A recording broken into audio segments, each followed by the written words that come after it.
Long before the pyramids of Egypt, the columns of Greece, or the roads of Rome, the first civilization arose in a land nestled between the Tigris and Euphrates rivers. This region, whose name means between the rivers, in ancient Greek, saw humanity first gather in cities, develop writing, establish laws, and contemplate the cosmos. The fundamental patterns of urban life emerged from this fertile soil, which now constitutes modern Iraq.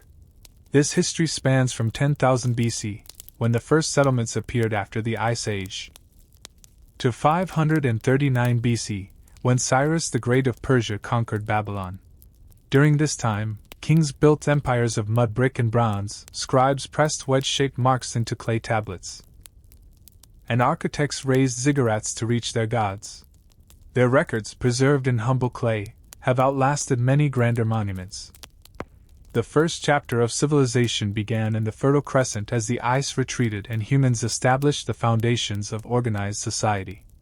Around the 10th millennium BC, as the last ice age retreated, the climate of Southwest Asia began to warm.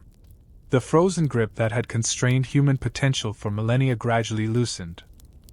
In the hills and valleys surrounding the Tigris and Euphrates, small bands of hunter-gatherers noticed something remarkable: wild wheat and barley growing in abundance. These early people had spent countless generations following herds and gathering seasonal plants, carrying their possessions on their backs and moving with the rhythms of nature. But now, in this changing world, they began to linger in places where food was plentiful. The first settlements were modest clusters of round huts made from reeds and mud. At sites like Tel Murebet and Abu Huraira in what is now northern Syria, archaeological evidence shows people beginning to establish permanent homes. They still hunted gazelle and gathered wild pistachios, but they stayed in one place season after season. In the Jordan Valley, one settlement grew into something unprecedented: Jericho. Perhaps the world's oldest continuously inhabited town, emerged 11,000 years ago. Its inhabitants built stone walls not just for homes, but for protection, the first evidence of communal defense. They crafted mysterious tower structures whose purpose remains debated by archaeologists today. Further east, at Catalhook in Anatolia, another remarkable community developed. Here, people built their mud brick houses so close together that they had no streets.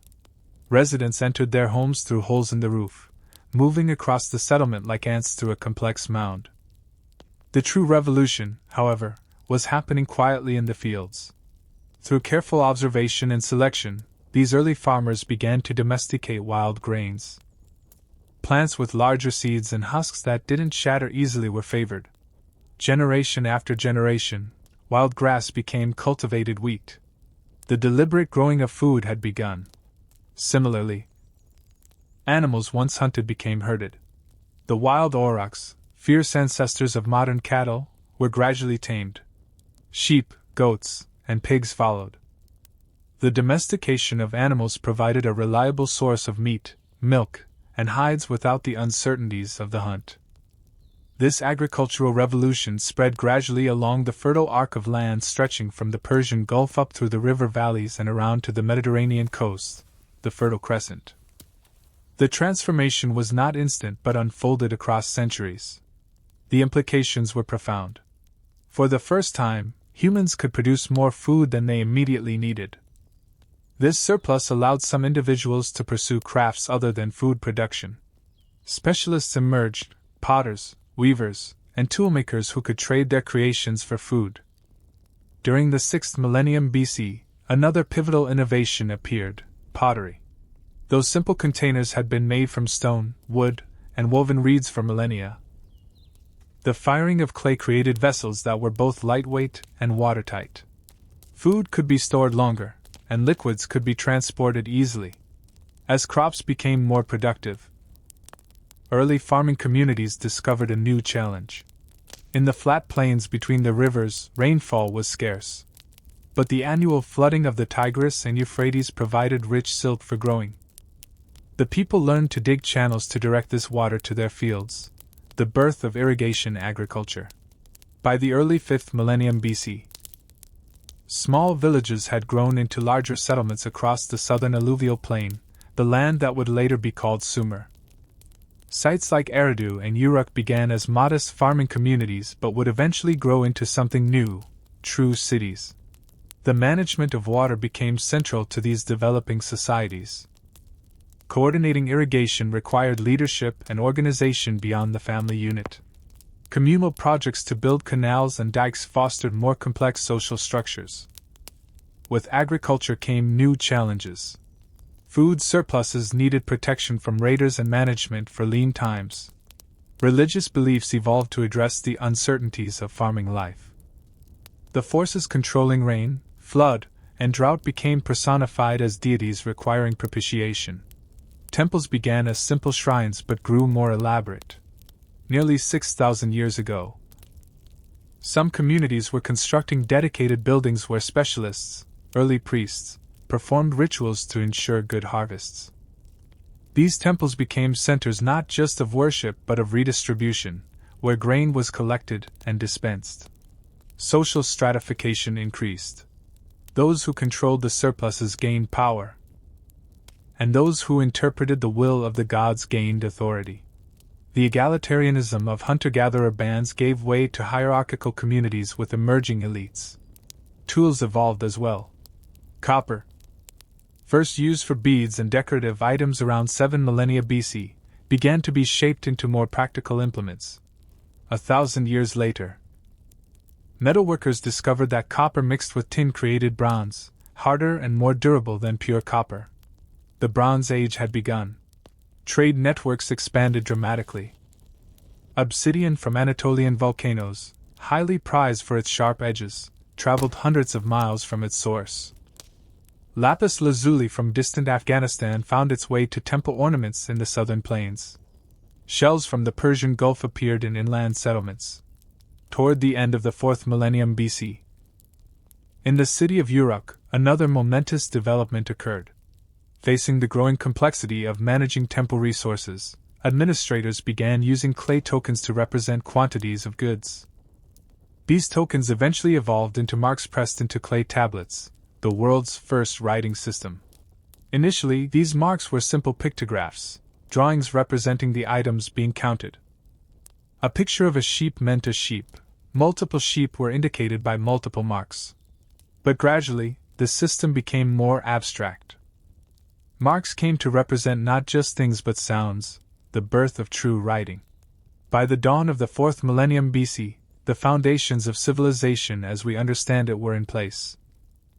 Cities with thousands of inhabitants, specialized crafts and professions, monumental architecture, complex religious institutions, social stratification, long-distance trade, and written records. The stage was set for the next chapter in this remarkable story. The rise of the Sumerians and the world's first true urban civilization. The southern alluvial plain, where the twin rivers approached the sea, became the heartland of humanity's first true civilization. Here, amidst marshy deltas and fertile fields, a remarkable culture created something unprecedented in human history, a network of genuine cities, each housing thousands of inhabitants within their mud brick walls.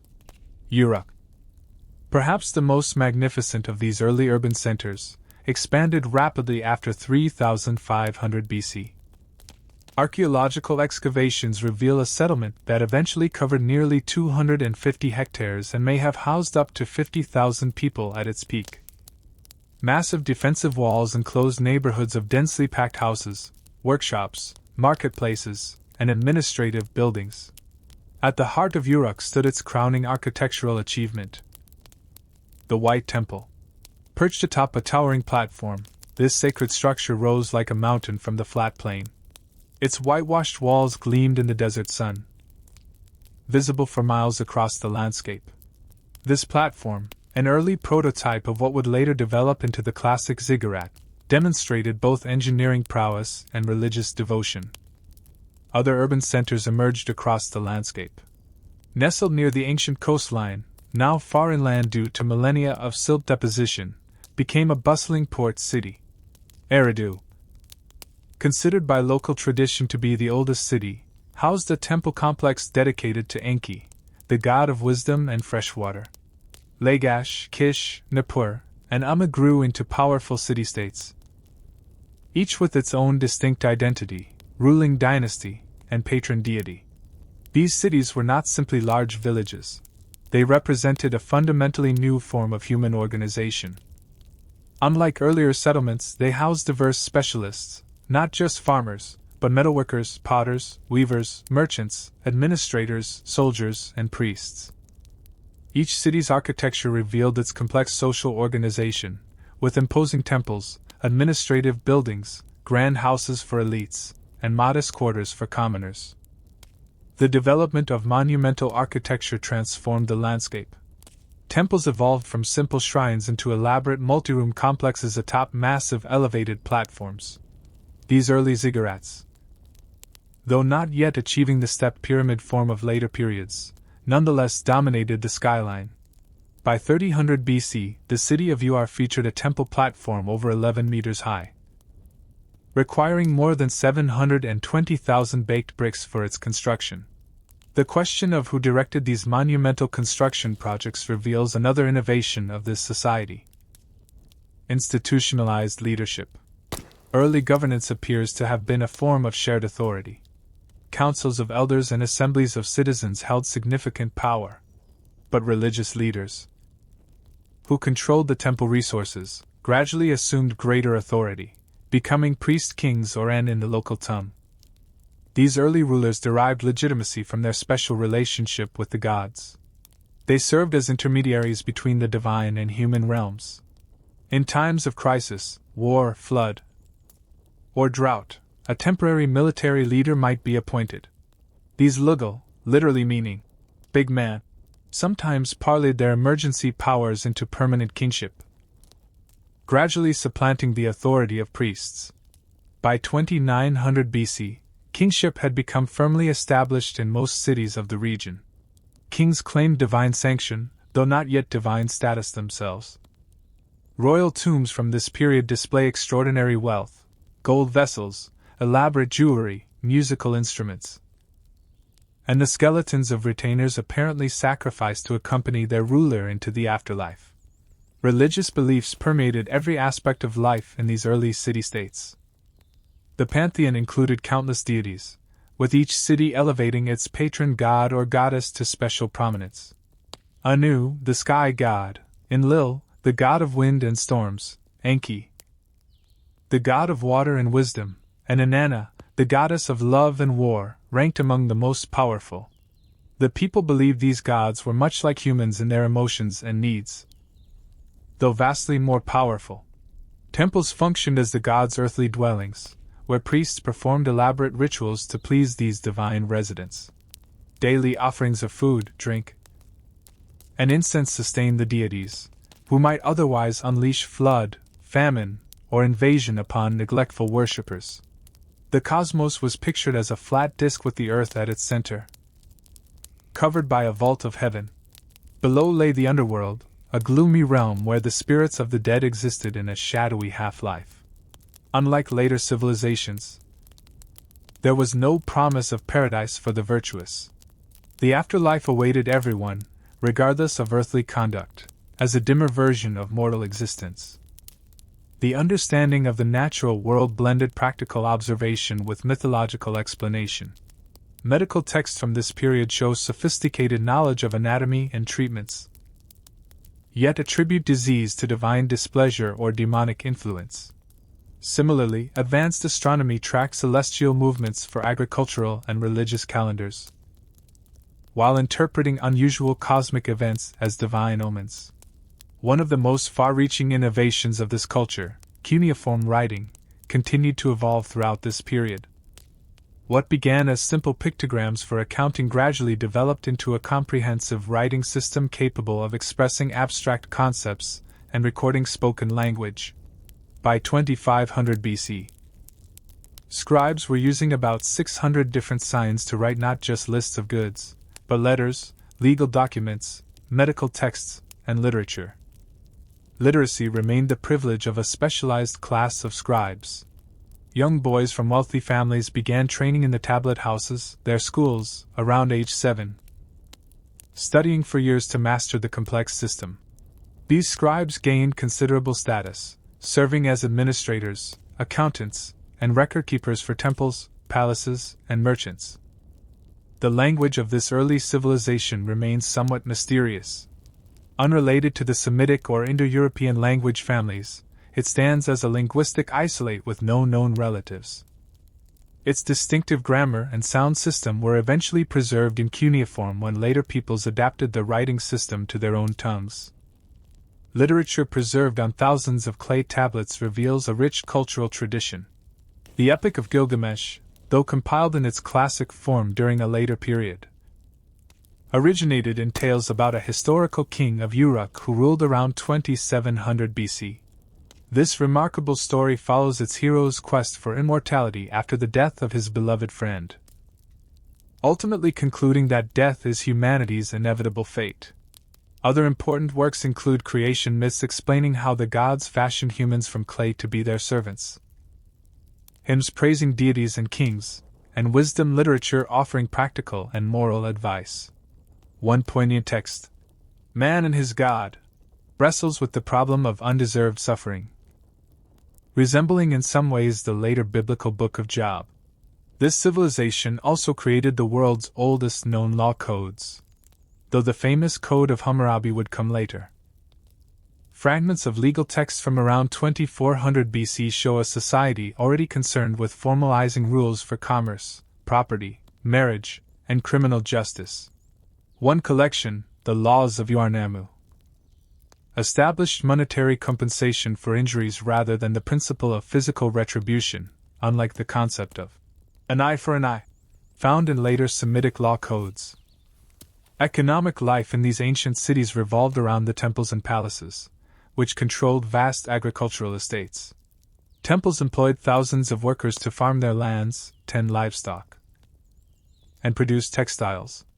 These institutions developed sophisticated accounting systems, tracking income, expenditures, loans, and interest payments.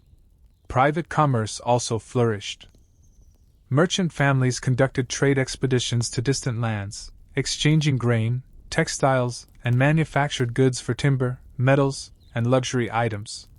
By the middle of the 3rd millennium BC, trade networks extended to the Indus Valley Civilization in what is now Pakistan, to the highlands of Iran and Afghanistan, to Anatolia, and down the Persian Gulf. Technological innovation accelerated during this period. The potter's wheel, appearing around 3500 BC, revolutionized ceramic production. Wheeled vehicles, first evidenced around 3200 BC, transformed transportation. Bronze metallurgy advanced significantly, producing stronger tools and weapons. Mathematical knowledge grew more sophisticated, developing a sexagesimal number system based on units of 60, whose legacy survives in our 60-minute hours and 360-degree circles. While the urban revolution transformed society, most people remained farmers, living in the countryside or in the shadow of city walls. Their agricultural techniques became increasingly sophisticated. They developed specialized plows, irrigation systems with regulatory gates and levees, and methods for combating the increasing salinization of over-irrigated fields. The social hierarchy grew more complex as cities expanded. At the top stood kings, priests, and nobles. Below them ranked the professionals, scribes, merchants, and master craftsmen. The bulk of the urban population consisted of ordinary craft workers, laborers, and servants. At the bottom stood slaves, though slavery was not as pervasive as in some later civilizations, and often represented a temporary status caused by debt or wartime capture. Women in this society held more rights than in many later civilizations. They could own property, operate businesses, and even serve as scribes or priestesses, though the highest religious and political offices remained male domains. Marriage was arranged by families, typically with a bride price paid to the woman's parents. Divorce was possible for both partners under certain circumstances, though men had greater freedom in this regard. The city-states of this region existed in a near-constant state of competition and conflict. Disputes over water rights, boundary lines, and trade routes frequently escalated into warfare. Around 2500 BC, the ruler of Umma, Lugalzagisi, conquered several neighboring cities and briefly unified much of the southern plain. His achievement proved short-lived, however, setting the stage for external conquest. By 2334 BC, the political landscape of Mesopotamia stood poised for transformation. The independent city-states had developed sophisticated culture, technology, and social organization, but their internal rivalries left them vulnerable. To the north, in the region around modern Baghdad, a leader with unprecedented ambition was rising to power. Sargon of Akkad, who would create the world's first true empire. The legacy of this remarkable civilization would live on in the imperial systems that followed. As later peoples adopted and adapted its religious concepts, literary themes, artistic conventions, and scientific knowledge. Even after losing political independence, the cultural influence of Sumer continued to shape Mesopotamian civilization for millennia.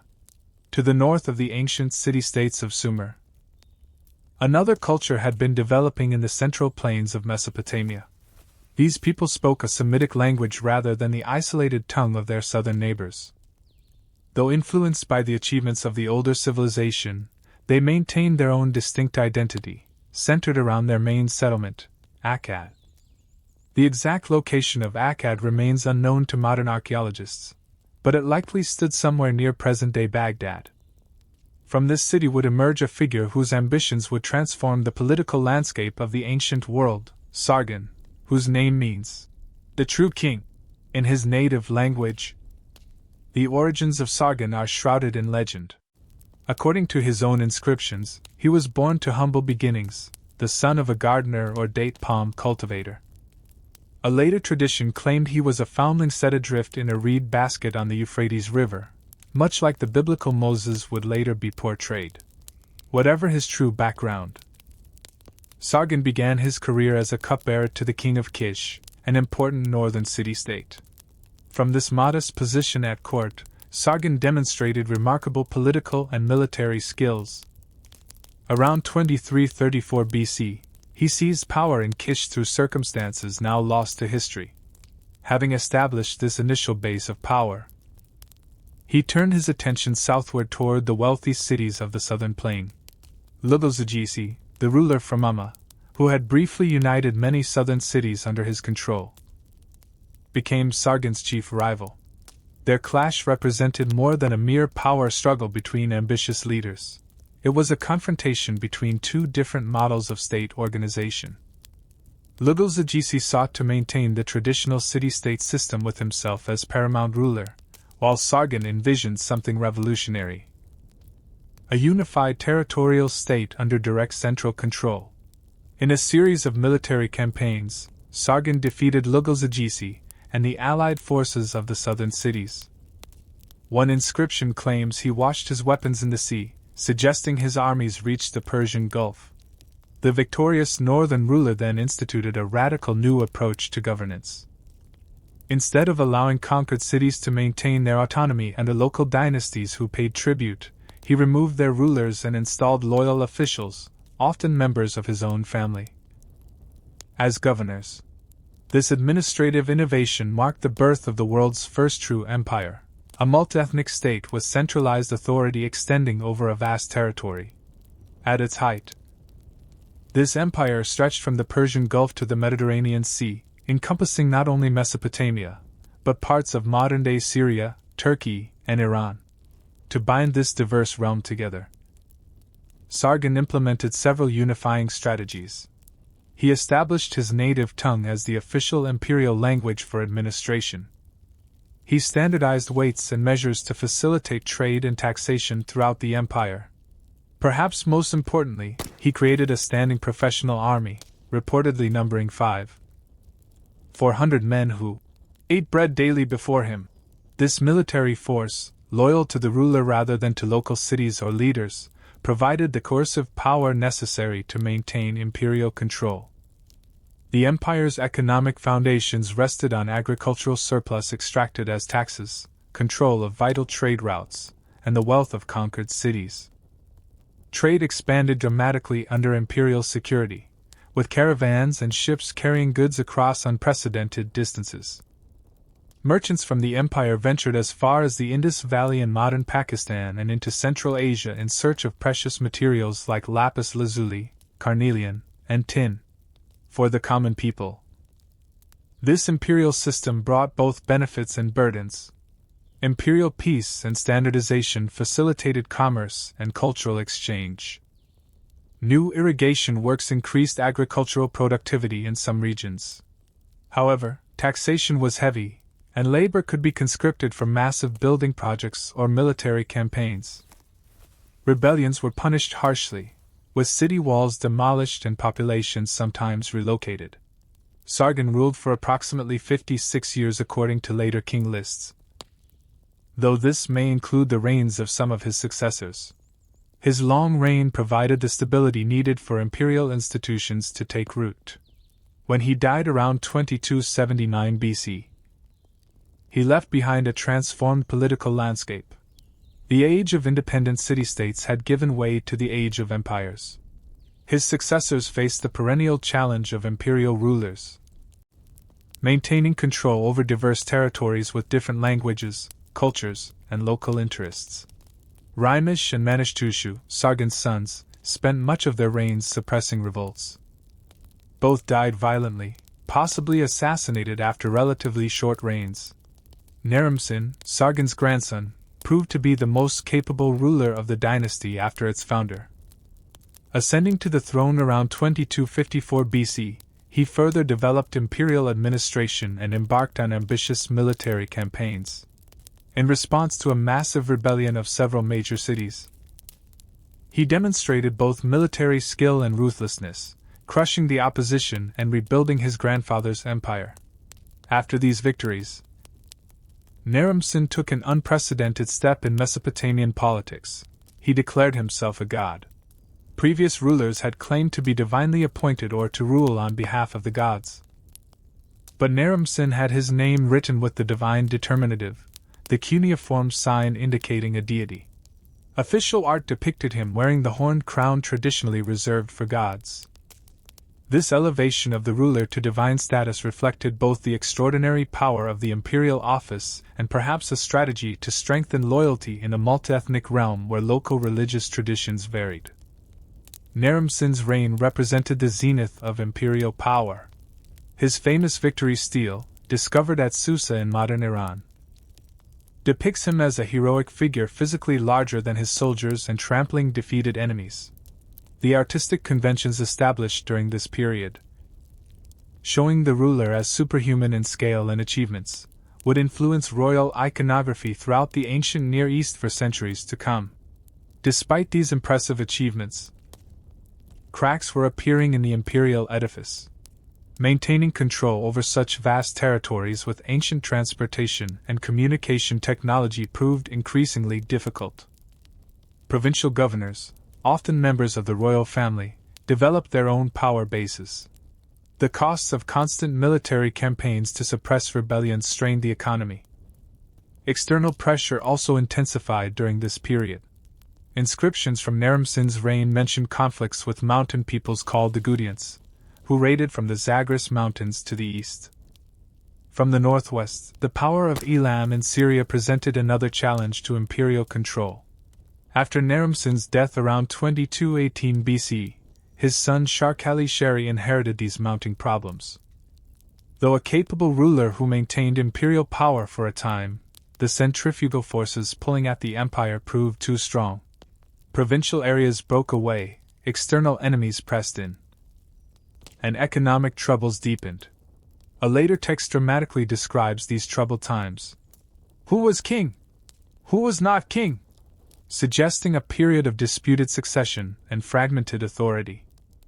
This time of confusion lasted until approximately 2154 BC, when the last nominal ruler of the dynasty was overthrown, bringing the empire to its end. Traditional Mesopotamian historical thought attributed this collapse to divine punishment for Naram-Sin's pride and his sack of the holy city of Nippur. Modern historians identify more concrete factors: the ecological strain of intensive agriculture, the administrative challenge of controlling vast territories, economic difficulties, and the constant pressure of surrounding peoples. After the fall of the empire, various successor states emerged across the region. In the southern cities, local rulers reasserted their independence. In the north, the Gutians, mountain people from the Zagros range, established control over parts of the former imperial heartland. The cultural impact of this first empire outlasted its political structures. The fusion of northern and southern traditions created a blended Mesopotamian culture that would influence the region for centuries. The imperial ideal, a unified state under a single ruler, became a recurring aspiration for ambitious leaders.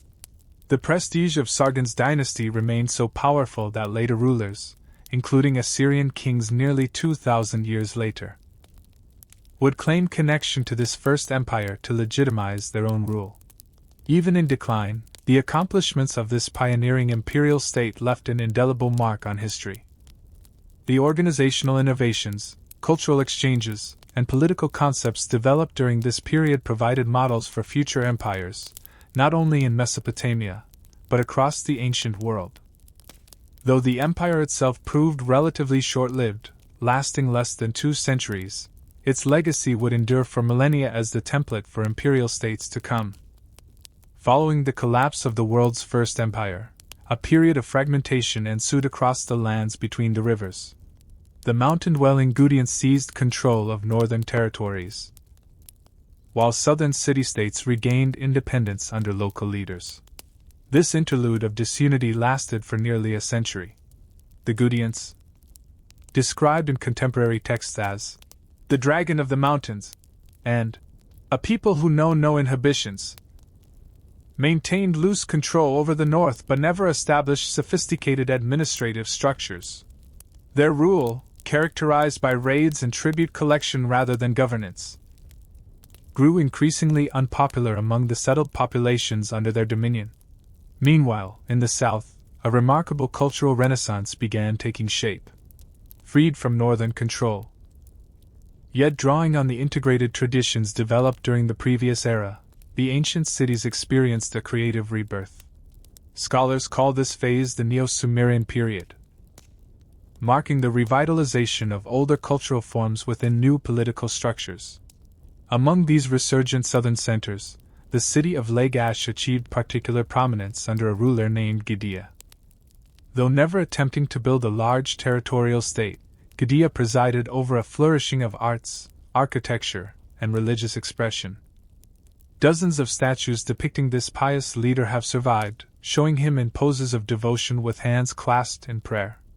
Made from hard diorite stone imported from distant lands, these sculptures demonstrate both artistic sophistication and extensive trade connections. Inscriptions left by Gutian describe elaborate temple construction projects and religious devotion.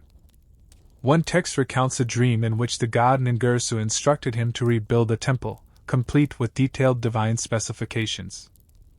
This literary account of divine architectural plans represents one of the most extensive religious texts from the period.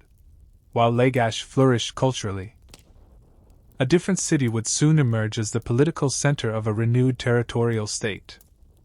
An ancient settlement near the Persian Gulf became the seat of a new dynasty founded by a ruler named Ur around 2112 BC. This capable leader drove out the Gutians from the north and reunited much of the former imperial territory, though on a somewhat smaller scale. Unlike the previous empire builders who emphasized military conquest and centralization through force, Ur established his reputation primarily as a lawgiver and builder. The law code bearing his name, though only partially preserved, stands as the earliest known systematic legal collection in history. Predating the more famous Code of Hammurabi by more than 3 centuries, this pioneering legal text established fixed monetary penalties for various offenses, moving away from physical retribution towards standardized compensation. It protected the less powerful, widows, orphans, and the poor, from exploitation by the wealthy. Notably, the code included the earliest known traffic laws, establishing right-of-way rules for boats on canals. Beyond his legal innovations, Ur embarked on an ambitious building program throughout his domains. His most visible achievement was the construction of monumental ziggurats, massive step temples rising toward the heavens. The best preserved example at Ur featured 3 levels reaching a height of about 30 meters, accessed by triple staircases. These imposing structures, visible for miles across the flat landscape, served as potent symbols of renewed cultural confidence and religious devotion. The administrative system developed during this period represented a sophisticated blend of centralized and local control. Provincial governors oversaw regional affairs, while a complex bureaucracy managed the collection and redistribution of resources. Royal officials conducted regular tours of inspection, and messengers carried communications along designated routes between administrative centers. Under Ur-Namma's son Shulgi, who ruled for an extraordinary 48 years, the state reached its peak of organization and prosperity. This long-reigning monarch implemented numerous innovations that strengthened central governance while respecting local traditions. He established a standardized calendar, reformed weights and measures, created a royal messenger system with posting stations, reorganized the tax system, and standardized scribal education. Shulgi also cultivated his image as an ideal ruler through various symbolic actions. He claimed to be a champion runner who personally carried ritual offerings between major temple cities in a single day, a distance of over 100 miles. Whether literal or symbolic, this claim emphasized his role in unifying distant centers through personal exertion. In the later years of his reign, Shulgi followed the precedent established by earlier rulers and declared himself divine. Temples dedicated to his cult were established throughout the realm, and his name was written with the divine determinative. This deification of the living king represented an attempt to create a religious foundation for political unity across traditionally independent cities. The economic system of this period combined centralized planning with market elements. The state controlled vast agricultural estates, employed thousands of workers directly, and managed extensive redistribution networks. Textile workshops housed hundreds of female workers, producing goods for both domestic consumption and export. Simultaneously, private merchants conducted independent trade ventures, though typically under royal oversight. Cultural achievements during this era included a revival of the ancient language for religious and literary purposes. Scribal schools flourished, preserving and expanding traditional texts. Many of the literary works later identified as classics were compiled and standardized during this period of cultural renaissance, including creation myths, temple hymns, royal praise poems, and wisdom literature. One innovative literary form that emerged was the royal love song, lyrical compositions depicting romantic relationships between kings and the goddess Inanna. These poems, mixing politics with eroticism, served to reinforce the theological underpinnings of royal authority through divine marriage metaphors. A hymn about Shulgi describes him as the beloved husband of Inanna, symbolically linking political and cosmic order. International relations during this period included both diplomatic and military dimensions. Royal marriages cemented alliances with neighboring powers. Trade networks extended to distant lands, bringing luxury goods from as far as the Indus Valley and Afghanistan. Military campaigns secured frontiers and trade routes, particularly against nomadic peoples from the eastern highlands and deserts who periodically threatened settled areas. The stability of this Renaissance period began to erode under Shulgi's successors. Ibisen, the last ruler of the dynasty, faced mounting challenges from several directions. Provincial governors increasingly acted as independent rulers, withholding tax revenues and eventually declaring outright independence. Amorite nomadic groups infiltrated from the west, establishing settlements in previously urban-dominated areas. Most critically, the ancient irrigation systems that sustained the agricultural heartland faced a combination of drought conditions and the cumulative effects of salinization, a process where repeated irrigation in an arid climate leads to salt buildup in the soil, gradually reducing fertility. Grain prices recorded in texts from this period show dramatic inflation, suggesting severe agricultural difficulties. A correspondence between Ibisin and a provincial governor named Ishbaera illustrates the deteriorating situation.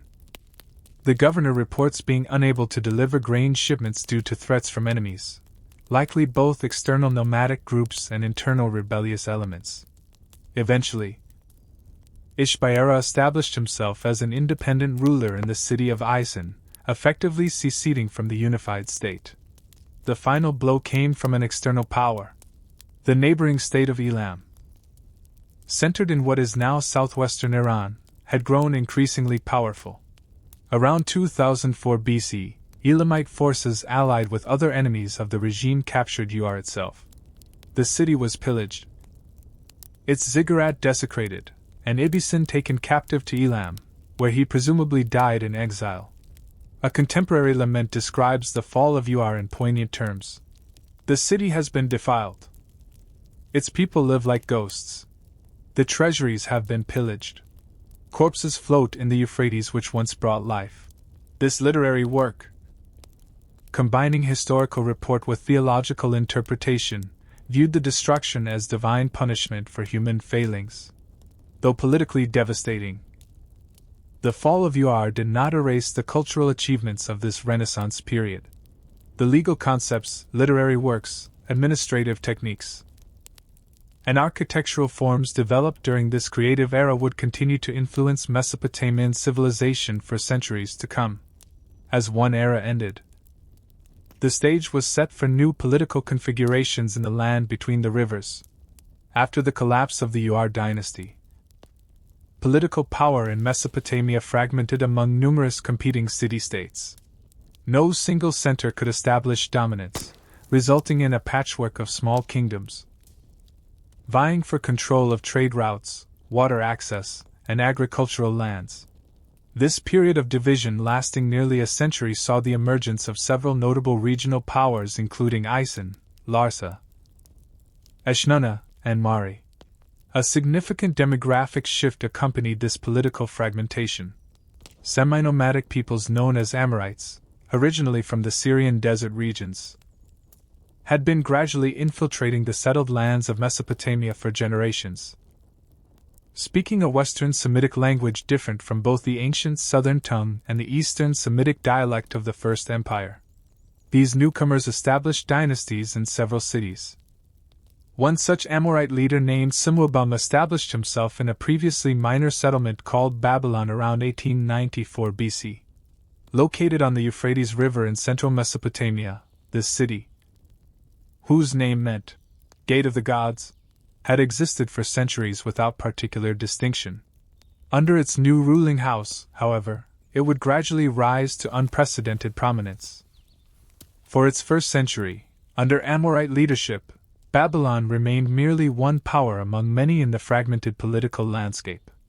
The city's first 5 rulers expanded their territory gradually, building fortifications, temples, and irrigation works to strengthen their modest kingdom.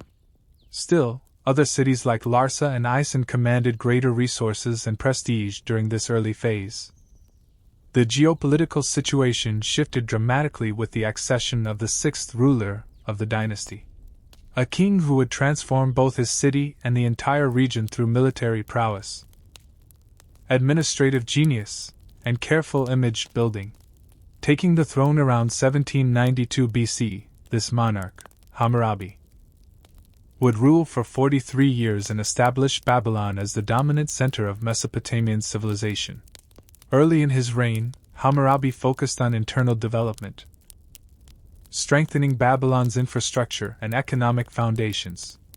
Irrigation canals were extended, temples renovated, and city walls reinforced. The young ruler carefully cultivated relationships with neighboring powers, sometimes acting as mediator in their disputes while avoiding direct confrontation until his position was secure. Around the middle of his reign, having consolidated his base, Hammurabi embarked on a series of military campaigns that systematically eliminated rival centers of power. First targeting southern cities like Uruk and Isin, he gradually extended his control throughout the region. Each conquest was followed by careful integration of the defeated territory into his growing kingdom. One by one, the other major powers fell to Babylonian forces: Larsa, which had controlled much of the south, Eshnunna in the Diyala region, Mari on the middle Euphrates, and finally Assur, the northern trading center that would later give rise to the Assyrian Empire. By the end of this campaign, Hammurabi had united virtually all of Mesopotamia under a single rule for the first time since the collapse of the First Empire 5 centuries earlier. Unlike earlier conquerors who emphasized the revolutionary nature of their rule, Hammurabi presented himself as a conservative restorer of ancient traditions. His royal inscriptions describe him as the king who made the 4 quarters of the world obedient, but also as a shepherd appointed by the gods to bring justice to the land. This emphasis on justice found its most famous expression in the set of laws compiled under his authority.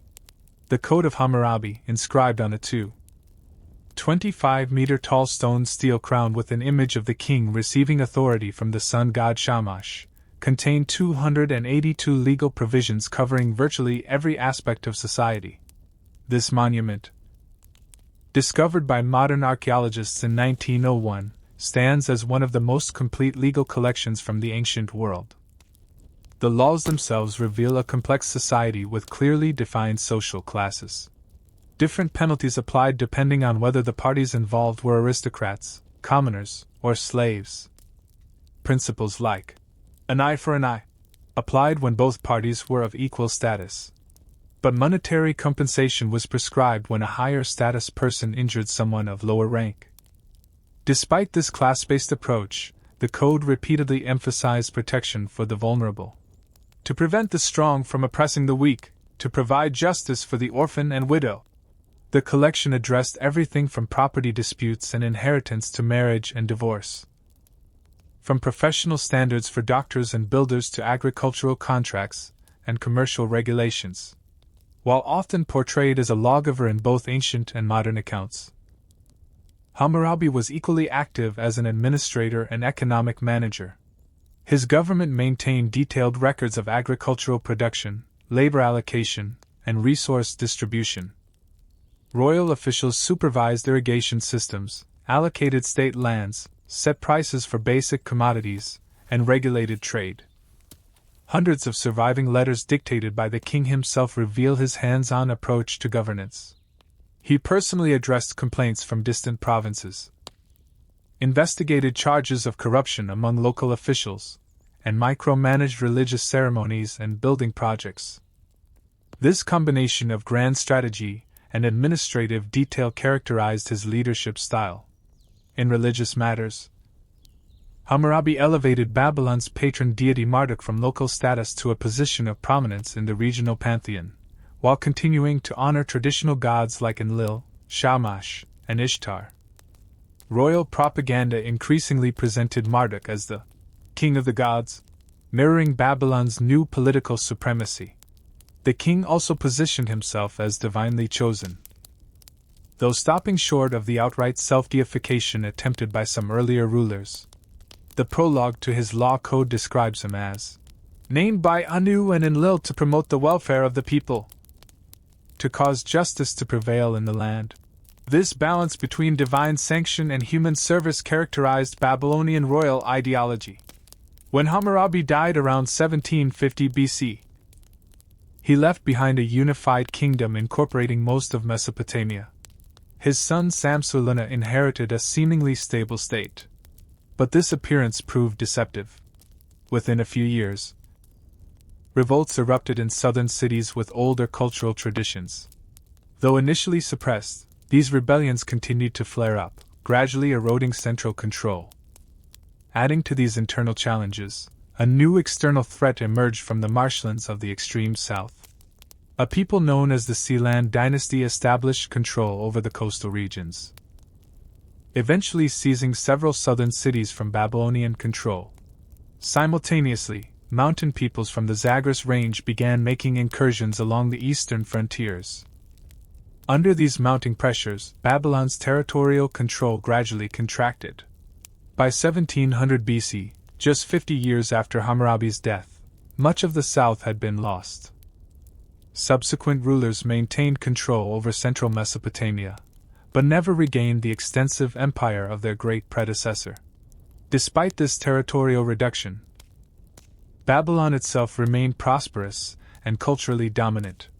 The city grew to cover nearly 450 hectares, housing perhaps 60,000 to 80,000 inhabitants. Its temples, palaces, and commercial districts made it one of the ancient world's greatest urban centers. Babylonian culture during this period synthesized older traditions while developing distinctive new forms. Scholars compiled and preserved ancient texts including literary works, medical treatises, mathematical texts, and religious compositions.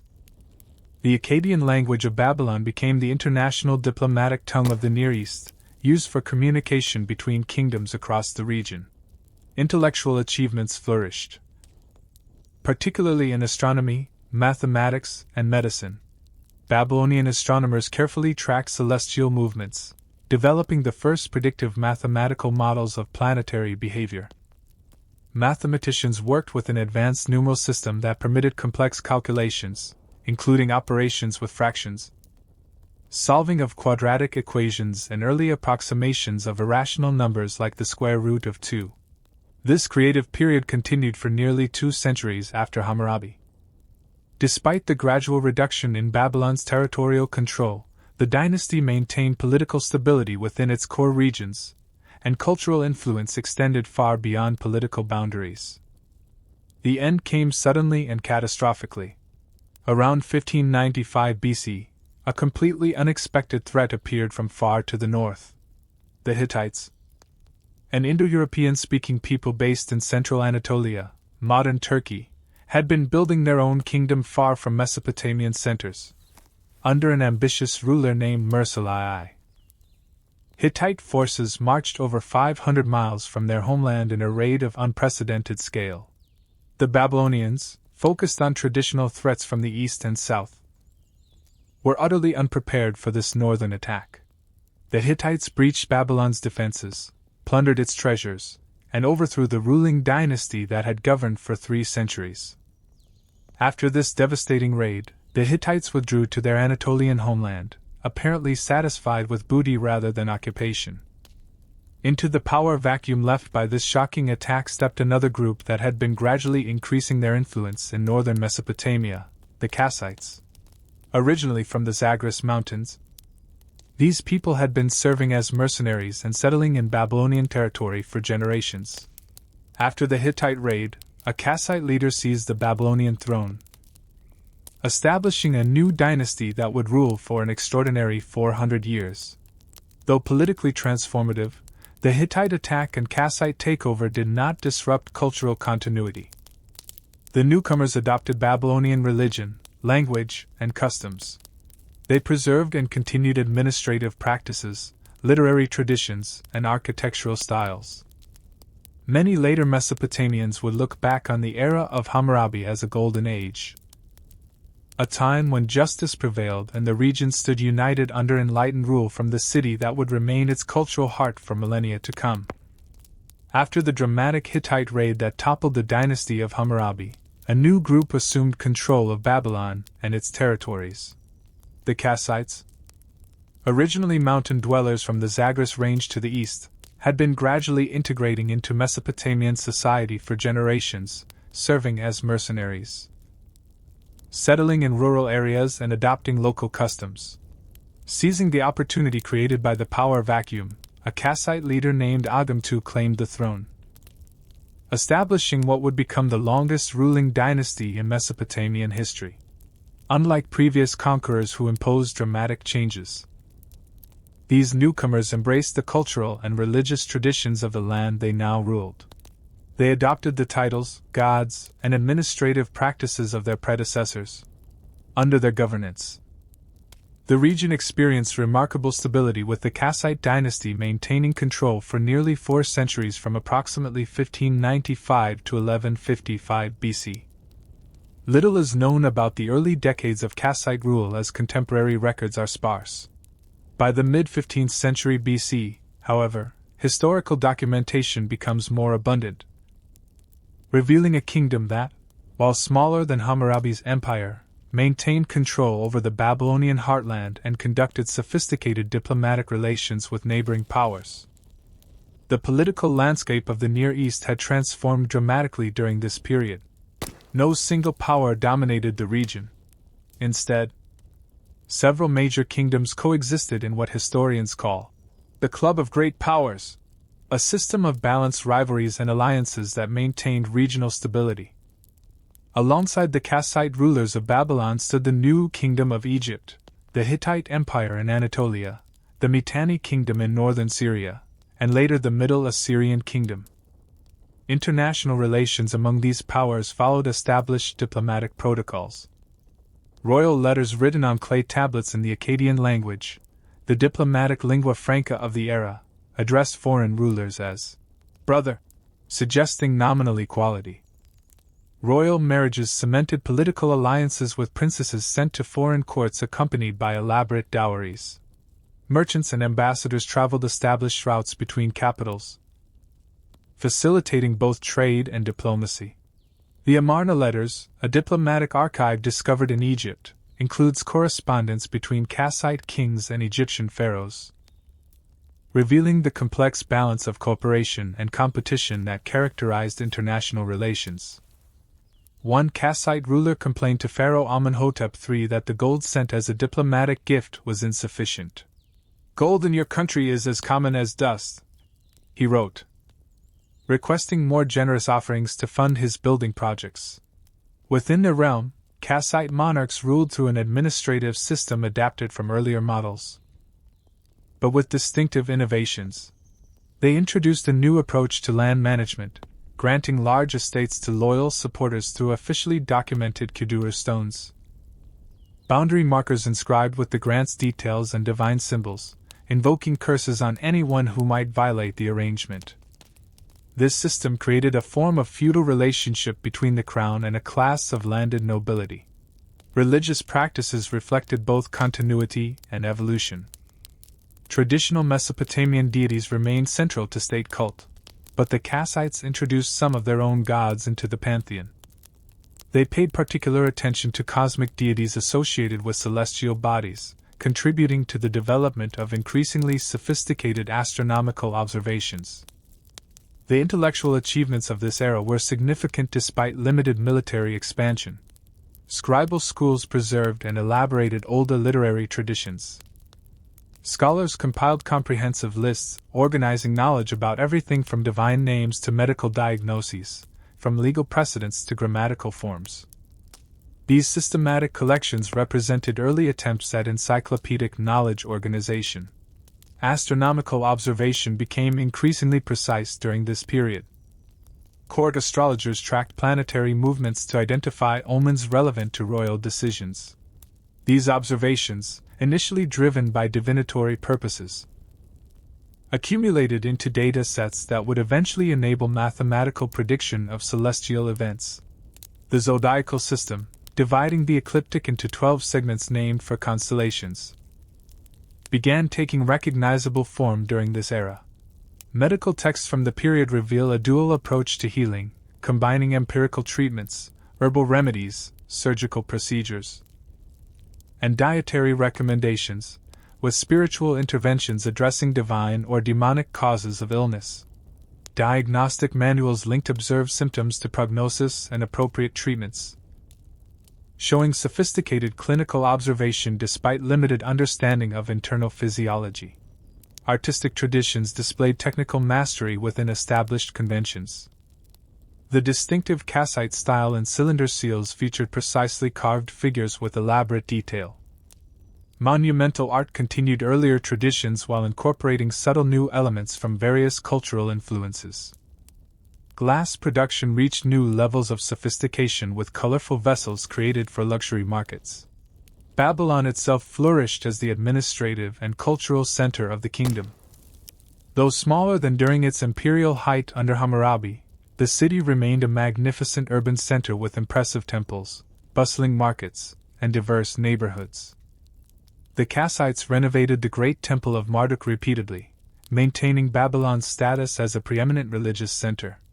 Throughout their long reign, The Kassite rulers maintained generally peaceful relations with neighboring powers, preferring diplomacy to military conquest. When conflicts did arise, they typically involved frontier regions or responded to external aggression rather than representing expansionist ambitions.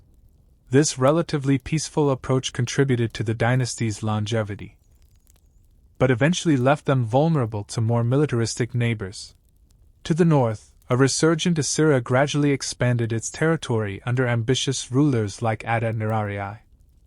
Once a commercial city-state focused on trade networks, Assyria evolved into an aggressive territorial state with a formidable military.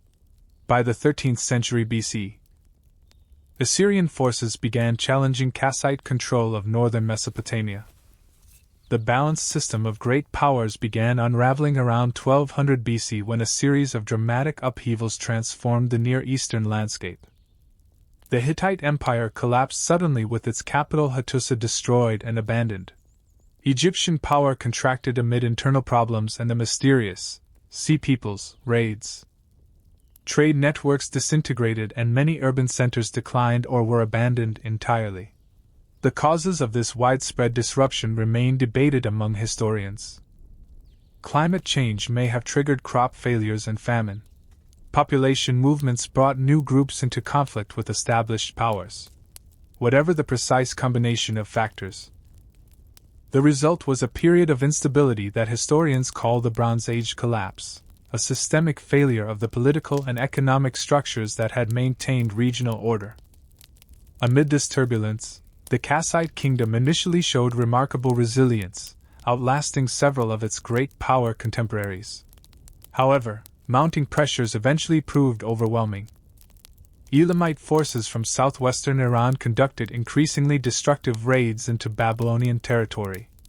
The Elamite king Shutruk-Nahunti led a devastating campaign around 1160 BC, capturing important cities and carrying off cultural treasures including the Victory Stele of Naram-Sin and the Law Code of Hammurabi.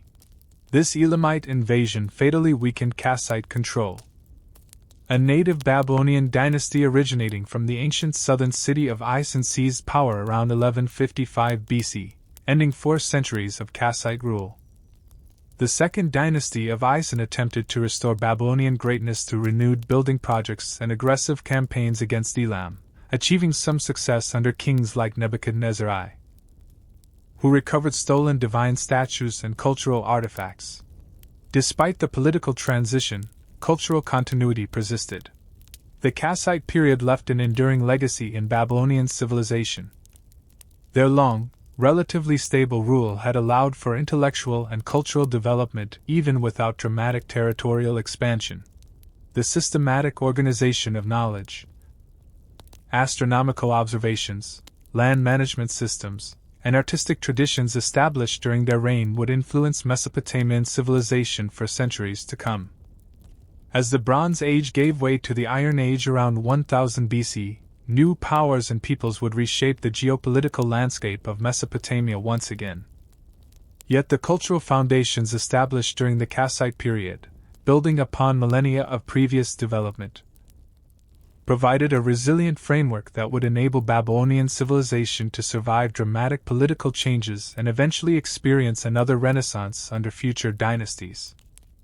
While Babylon experienced centuries of relative stability under Kassite rule, a formidable power was developing in the northern reaches of Mesopotamia. In the land watered by the upper Tigris River, with its rolling hills and rain-fed agriculture, the Assyrians crafted a society defined by military prowess, administrative efficiency, and ruthless determination.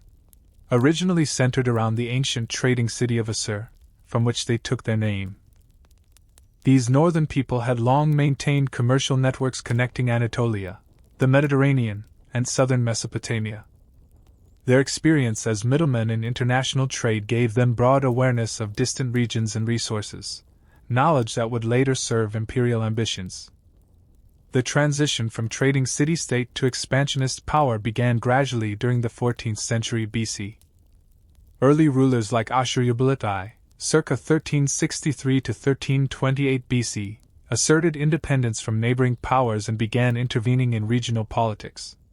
In a letter to the Egyptian pharaoh This monarch proudly declared himself a great king, claiming equal status with other major powers, a dramatic shift from Assyria's previous position as a minor player.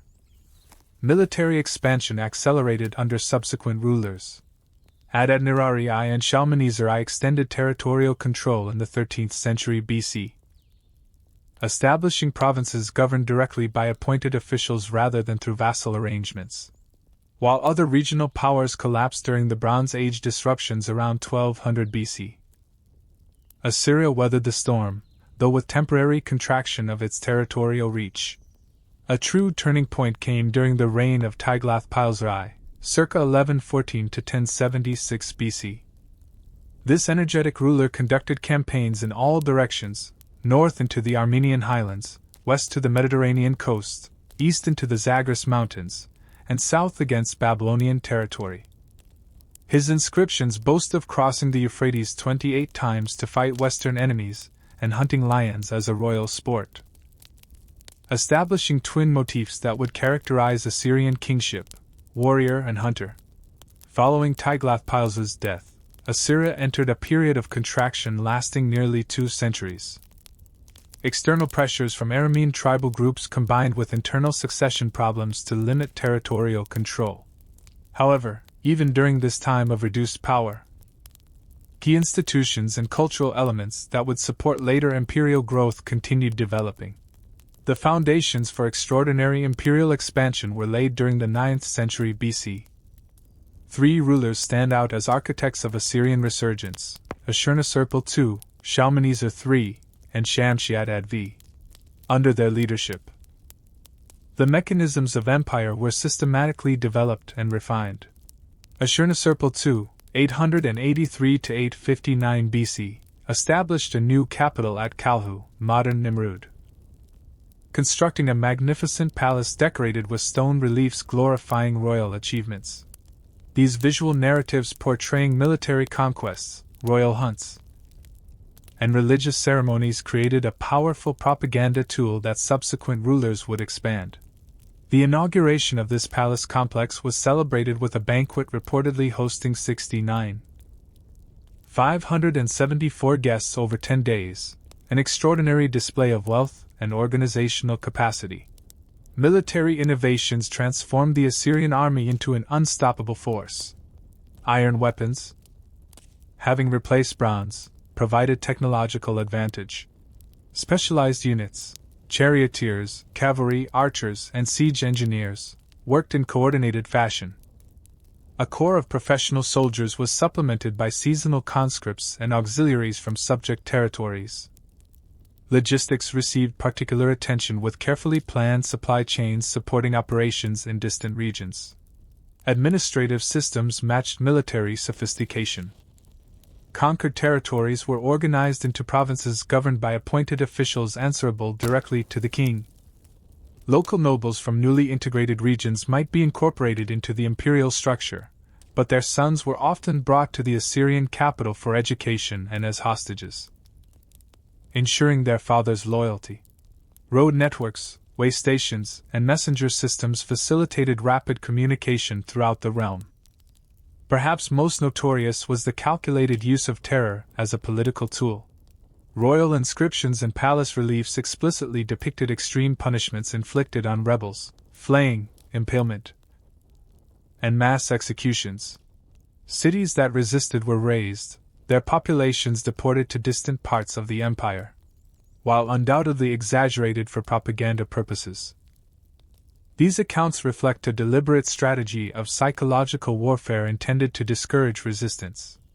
The empire expanded dramatically under Tiglath-Pileser III, 745 to 727 BC. A usurper who seized the throne and implemented sweeping reforms. He reorganized the provincial system, breaking larger provinces into smaller units to prevent governors from accumulating too much power. He expanded the practice of mass deportation, moving conquered populations throughout the empire to disrupt local identities and resistance potential. He also reformed the military, creating a larger standing army less dependent on seasonal conscripts. Under Tiglath-Pileser III and his successors, particularly Sargon II, Sennacherib, and Esarhaddon. The empire reached unprecedented size, eventually encompassing most of the Middle East, from western Iran to central Egypt, from the Persian Gulf to central Anatolia. This vast territory incorporated diverse environments, economies, and populations, presenting enormous administrative challenges. The relationship between Assyria and Babylon illustrates the evolution of imperial strategy. Early Assyrian kings had treated Babylon with respect due to its ancient cultural prestige. Tiglath-Pileser III took the traditional approach of being crowned separately as king of Babylon under a different throne name. His son Shalmaneser V maintained this practice. When Sargon II usurped the throne in 722 BC, he continued the dual monarchy approach. His son Sennacherib, however, grew frustrated with repeated Babylonian rebellions supported by Elam. After suppressing multiple uprisings, Sennacherib lost patience in 689 BC and ordered the complete destruction of Babylon. A shocking decision given the city's religious and cultural significance. Irrigation systems were destroyed, temples demolished, and divine statues carried off to Assyria. The sacred image of Marduk, Babylon's patron deity, was held hostage in Assyria, preventing proper religious ceremonies.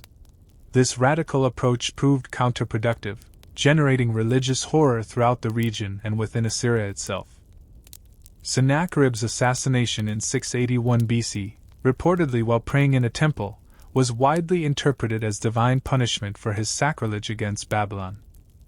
His son Esarhaddon reversed this policy completely, ordering the full reconstruction of Babylon as one of his first royal acts. This pragmatic ruler recognized that ideology and religious respect could be more effective than brutality in maintaining control. Esarhaddon's inscriptions emphasize his role as restorer and builder rather than destroyer. He carefully maintained distinct cultural identities for Assyria and Babylonia while keeping both under his control. Esarhaddon also accomplished what his predecessors had attempted without success: the conquest of Egypt. In 671 BC, Assyrian forces captured Memphis, ancient capital of Lower Egypt, and established control over the Nile Delta region. This striking achievement extended Assyrian power to its greatest territorial extent, creating a multi-continental empire. The final major Assyrian ruler, Ashurbanipal, 668 to 627 BC, presided over the empire at its cultural and territorial peak. Unusually for an Assyrian king, he boasted of his literacy and scholarly abilities alongside military prowess.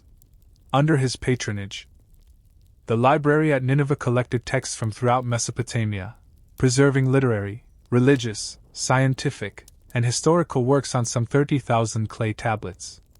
An invaluable collection that, ironically, was preserved for modern discovery precisely because of the violent destruction that would soon engulf the Assyrian capitals. Despite outward appearances of invincibility, the massive empire faced mounting structural problems. Controlling such vast territory required enormous military and administrative resources.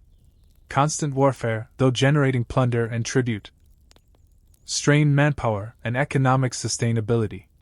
Subject populations, repeatedly relocated and exploited, harbored deep resentment toward Assyrian rule. The system maintained momentum under Ashurbanipal's strong leadership. But his death around 627 BC revealed the fragility beneath the impressive imperial facade.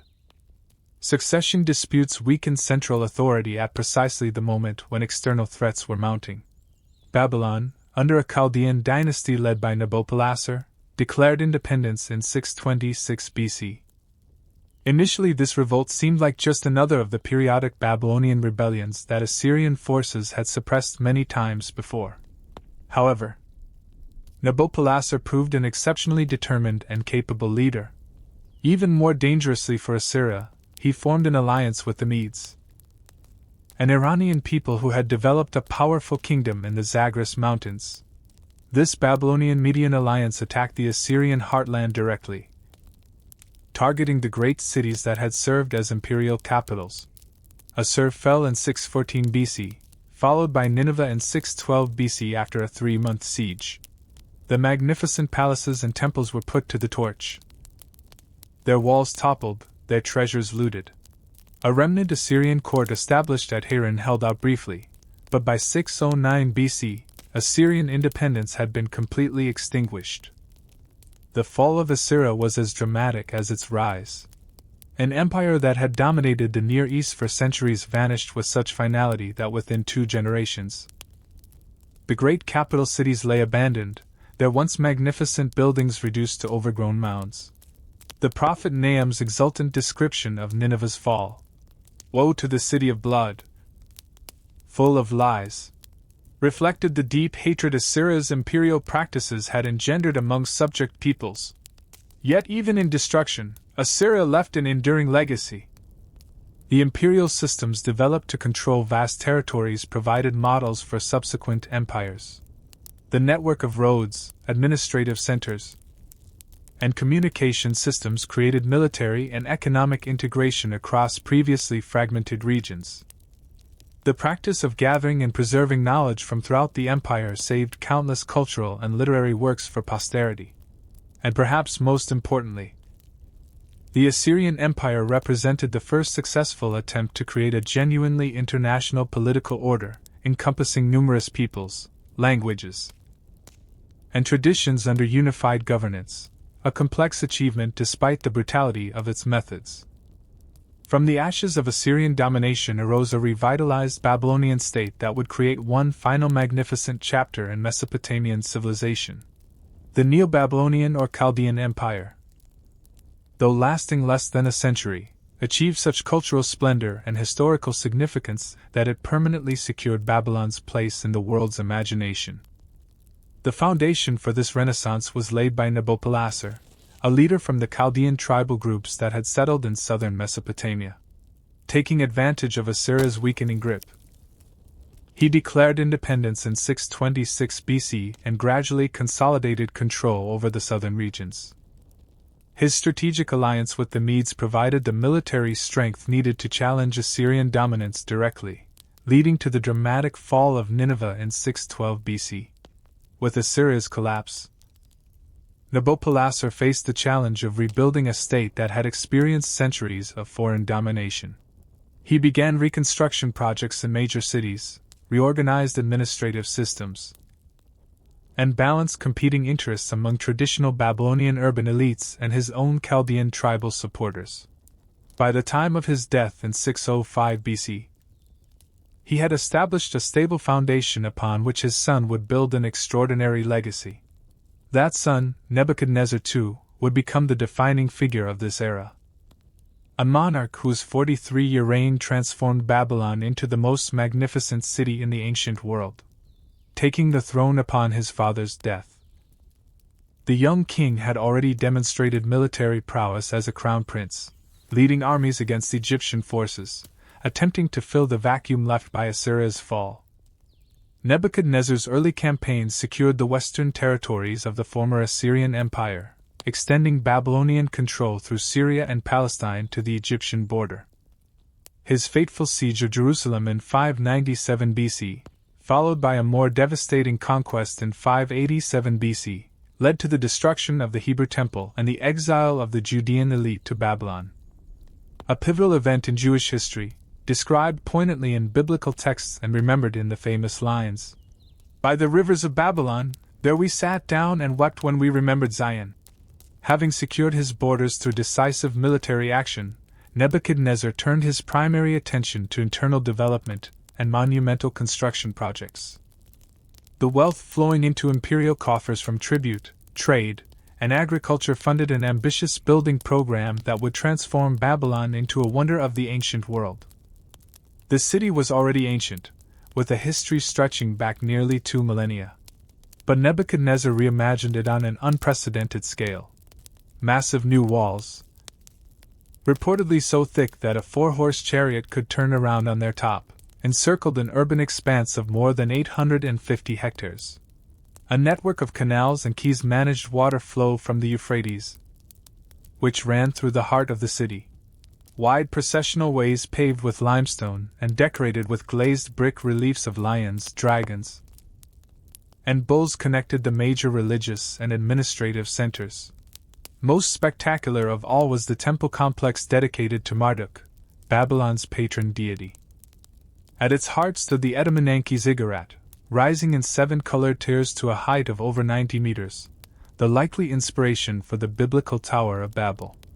Beside it stood a sagula, the main temple housing the golden statue of Marduk and treasures accumulated from conquered regions. The royal palace complex matched the temples in grandeur. Multiple courtyards, audience halls, and administrative buildings formed a city within the city. Here, according to Greek tradition, Nebuchadnezzar built the famous hanging gardens, irrigated terraces filled with exotic plants and trees, supposedly to comfort his Median wife, who missed the greenery of her mountainous homeland.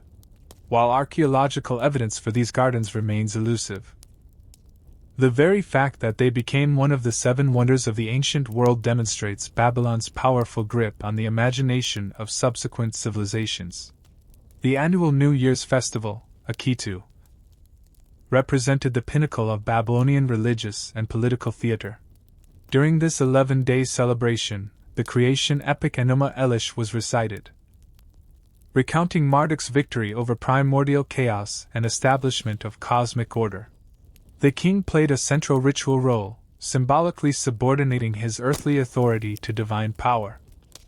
In a dramatic ceremony, the high priest would strike the king's face and force him to kneel before Marduk's statue, a ritual humiliation, demonstrating that even the most powerful earthly ruler served at divine pleasure. Beyond the capital, Nebuchadnezzar undertook extensive infrastructure projects throughout his realm. Irrigation systems were expanded and renovated, increasing agricultural productivity. Temples in ancient religious centers like Uruk, and Sippar were restored. Trade routes were secured with military outposts and way stations. The overall effect was a revitalization of Mesopotamian economic and cultural life after the disruptions of the later Assyrian period. Intellectually, the Neo-Babylonian period saw significant achievements, particularly in astronomy. Court scholars refined observational techniques developed over previous centuries, creating increasingly accurate methods for predicting celestial events. The motivation remained primarily religious, understanding divine intentions through celestial omens, but the mathematical sophistication involved laid foundations for later scientific astronomy. Literary culture flourished as well, with scribal schools maintaining ancient texts while creating new compositions. The Babylonian creation epic reached its final form during this period, synthesizing older traditions into a coherent theological statement about divine kingship and cosmic order. Historical texts recorded royal achievements, while practical manuals transmitted specialized knowledge in fields ranging from medicine to engineering. Extensive administrative records painted a picture of a complex economic system, combining state-managed resources with private enterprise. Temple and palace organizations controlled vast agricultural estates, workshops, and trade operations. Simultaneously, private families conducted independent businesses, with some developing into powerful banking houses that financed commercial ventures and agricultural development through sophisticated credit arrangements. Nebuchadnezzar's death in 562 BC revealed a hidden weakness in the seemingly mighty empire: the absence of institutional structures capable of managing succession and maintaining stability beyond the life of a dominant personality. His son Marduk, evil Merodach in biblical sources, ruled briefly before being overthrown by Neriglissar, a military officer who had married into the royal family. After Neriglissar's short reign, his young son was quickly deposed in favor of Nabonidus, whose relationship to the royal family remains unclear. This unusual figure would become the last native ruler of independent Babylon, presiding over its final years with policies that generated increasing internal opposition. Nabonidus showed particular devotion to Sin, the moon god, elevating this deity's status in ways that disturbed the powerful priests of Marduk, who had enjoyed premier status under previous rulers. Even more controversially, Nabonidus spent 10 years of his 17-year reign in the Arabian oasis of Tama, leaving his son Belshazzar as regent in Babylon. The reasons for this extraordinary absence from the capital remain debated. Perhaps commercial interests, religious motivations, or health concerns played roles. Whatever the explanation, this unprecedented arrangement weakened central authority and alienated key constituencies within Babylonian society. The priests of Marduk, aristocratic families, and urban elites grew increasingly dissatisfied with what they viewed as religious deviation and neglect of traditional ceremonies.